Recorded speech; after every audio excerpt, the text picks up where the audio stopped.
بسم اللہ الرحمن الرحیم وَإِذْ قَالَ رَبُّكَ لِلْمَلَائِكَةِ إِنِّي جَاعِلٌ فِي الْأَرْضِ خَلِيفَةً صدق اللہ العظیم۔ آیت مبارکہ میں اللہ رب العزت نے تخلیق آدم، تخلیق انسان کے حوالے سے گفتگو فرمائی۔ اللہ رب العزت نے جب انسان کی تخلیق کا ارادہ کیا تو مشورے کے طور پر فرشتوں سے فرمانے لگا، کیا فرشتوں میں زمین میں اپنا نائب انسان آدم کو بنانے والا ہوں؟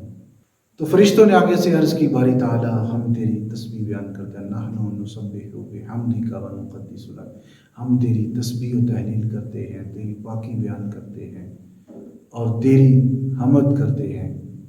تو یہ انسان زمین پر جا کر خون ریزی کرے گا، یہ زمین میں جا کے فساد برپا کرے گا، تو ہم تیری تسبیح بیان کرنے کے لیے بہت ہے۔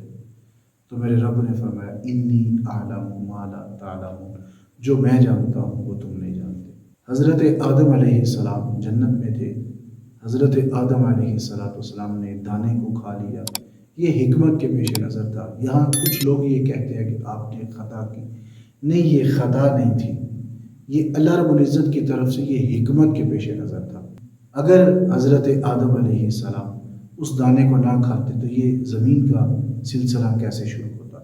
یہ کہ حکمت کے پیش نظر تھا، آپ نے اس دانے کو کھایا تو اللہ رب العزت کی طرف سے حکم نازل ہوا، اہبطوا مصرا، آپ شہر میں نیچے اتر جائیں۔ حضرت آدم علیہ السلام کو زمین کی طرف اتار دیا گیا۔ پھر حضرت آدم علیہ السلام جب زمین پر آئے تو کئی سال روتے رہے۔ پھر اللہ رب العزت نے حضرت آدم علیہ السلام کی پسلی سے، بائیں طرف والی پسلی سے پھر عورت کو پیدا کیا، حضرت حوا علیہ السلام۔ پھر حضرت حوا جب پیدا ہوئی تو پھر ان دونوں کو آپس میں مانوس محبت پیدا ہوئی، پھر وہاں سے اولاد کا سلسلہ شروع ہوا، پھر وہاں سے یہ تخلیق انسان، اس روئے زمین کا نظام اللہ نے چلایا۔ تو یہ نظام اللہ رب العزت کے ہاتھ میں ہے۔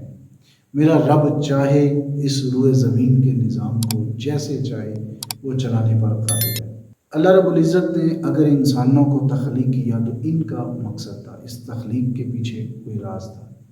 اب وہ کیا ہے؟ قرآن کھولتے ہیں، قرآن سے پوچھتے ہیں۔ اللہ رب العزت نے قرآن میں فرمایا، وَمَا خَلَقْتُ الْجِنَّ وَالْإِنسَ إِلَّا لِيَعْبُدُونِ، ہم نے انسانوں اور جنوں کو محض اپنی عبادت کے لیے پیدا فرمایا۔ ہم یہ سمجھتے ہیں کہ ہم صرف اللہ کی عبادت کے لیے آئے، یہ تو ایک ذریعہ ہے اللہ کے قرب کا۔ میرا رب تو وہ ہے کہ جس کی تسبیح و تحلیل نباتات، جمادات، حشرات الارض، فرشتے، چرند پرند، ہر ایک چیز اللہ کی عبادت میں لگی ہوئی ہے۔ تو انسان اگر عبادت اللہ کی نہیں کرتا تو انسان تم مت سوچ کہ میرے رب کو تمہارے سجدوں کی ضرورت ہے، میرے رب کو تمہاری عبادت کی ضرورت نہیں ہے۔ تو اگر سجدہ نہ بھی کرے وہ تب بھی مسجود ہے، تو عبادت نہ بھی کرے وہ تب بھی معبود ہے۔ یہاں جو دنیا کائنات میں ہم انسانوں کا بیسک مقصد حضور علیہ السلام کی شان کو بلند کرنا ہے، کیونکہ حضور علیہ السلام کی خاطر ہی تو یہ دنیا کائنات روئے زمین کو تخلیق کیا گیا۔ اگر میرے نبی نے نہ آنا ہوتا تو نہ زمین ہوتی، نہ آسمان ہوتا، نہ تم ہوتے، نہ ہم ہوتے، دنیا میں کچھ نہ ہوتا۔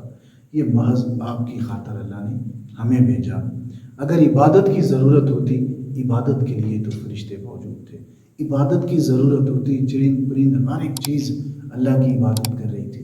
اللہ کو ہماری عبادت کی ضرورت نہیں ہے، بلکہ ہمیں ضرورت ہے کہ ہم اللہ کی عبادت کریں اور اپنے نبی سے محبت کریں، اور یہی ہمارا پیشہ ہونا چاہیے، یہی ہمارا ذریعہ ہونا چاہیے کہ ہم اللہ کی عبادت کریں اور پھر اس کا قرب حاصل کریں، اور پھر کل قیامت والے دن ہم حضور علیہ السلام کا قرب حاصل کرتے ہوئے ہم جنت میں جائیں، اور یہی ہمارا مقصد ہے۔